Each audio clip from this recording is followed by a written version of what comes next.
So this past week, I heard from three different people who mentioned feeling burned out, feeling overwhelmed, feeling fearful about the changing climate in a way that was a lot. People are feeling it. And then a couple days later, we had a session at Airminer's Launchpad that Adina and Jason led on founder mentality, and burnout came up. So we talked about some questions like, how does it feel when you're getting close to burnout? You feel like it's all on you. You feel like you just don't have that energy that's normally there.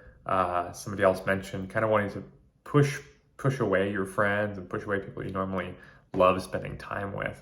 And so it got me thinking about burnout, and taking a step back. Burnout, I don't really have a definition of it, but it's this kind of, it's more than, hey, I need a break or something. Burnout, if you've burned out before, it's a physical, mental, it's a whole thing.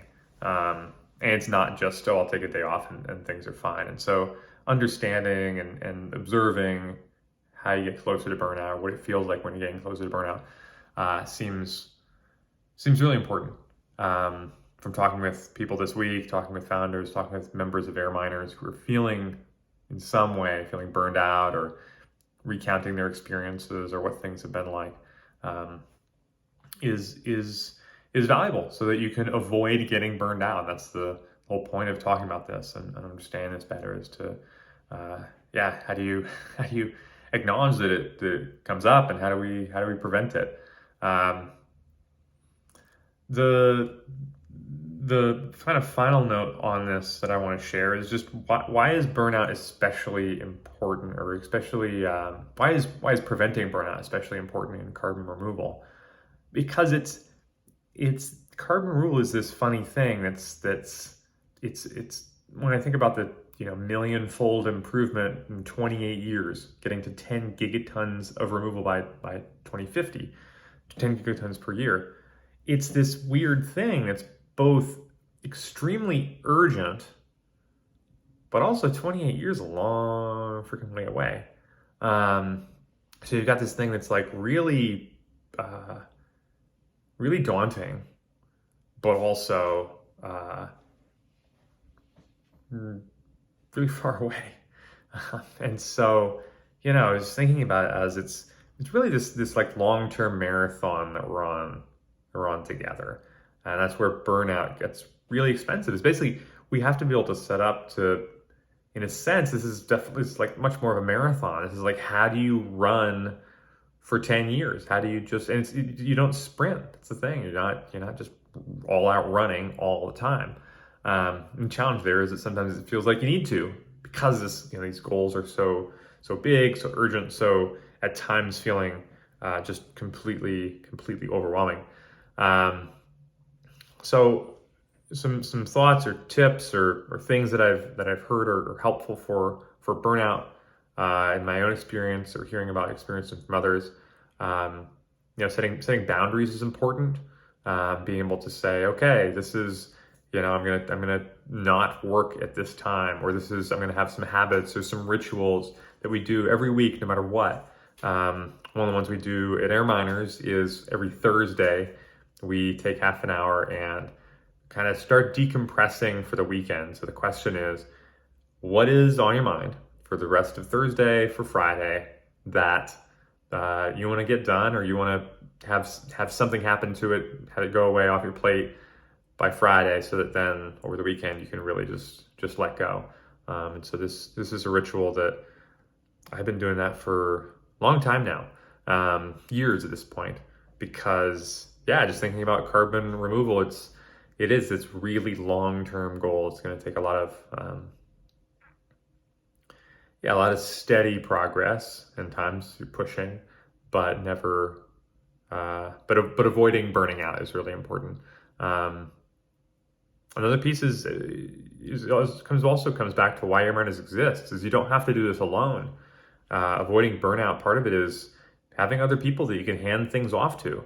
And so that you can have a boundary that says, look, this piece is not going to be my piece. I need somebody else to take this piece. That's where having a common vocabulary, a common network of people that are all working on this and thinking about this in some way can help build out those relationships of people that you can hand things off to. And maybe those things are projects, right? Like in a traditional company, you've got a project, you want to hand it off to somebody else.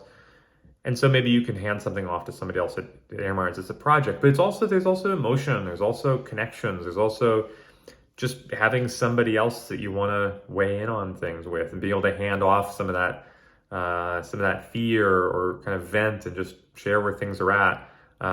That's where Airmars comes in as well. It's just, having everybody that's working on carbon removal, we're all rowing in the same direction, and just being able to pick out somebody that you trust, somebody you like from Airminers, and saying, hey, let's talk about that journey. So I think it's important in that sense. It's valuable long term for us to normalize that burnout is a thing, and that we want to avoid burnout. And so a request for this week is to pick out somebody that you want to talk to and talk about burnout with them. Talk about, have you ever burned out? How does it feel when you're getting closer to burnout? What's it like to actually burn out? What's it like to come back from burnout? I think I want to say it's more common than you think, but I think everybody has a relationship with being burned out. And if you've ever burned out before, you know exactly what it's like. I think for me, it's this deep sense that getting close to burnout is when you kind of feel myself like psyching myself up to do stuff. That's what getting close to burnout is. Because like normally I'm just fucking psyched all the time about stuff. And so when I get close to burning out, then I'm like pressing this gas pedal. It's like, okay, yeah, just like a little boost for myself. And then when I'm getting really close to burnout, I start mashing the pedal and kind of nothing really happens. And I always take those as signs that I'm getting, whenever they come up, which is rarely that I get really, really, feel like I'm really getting close to burnout. But yeah,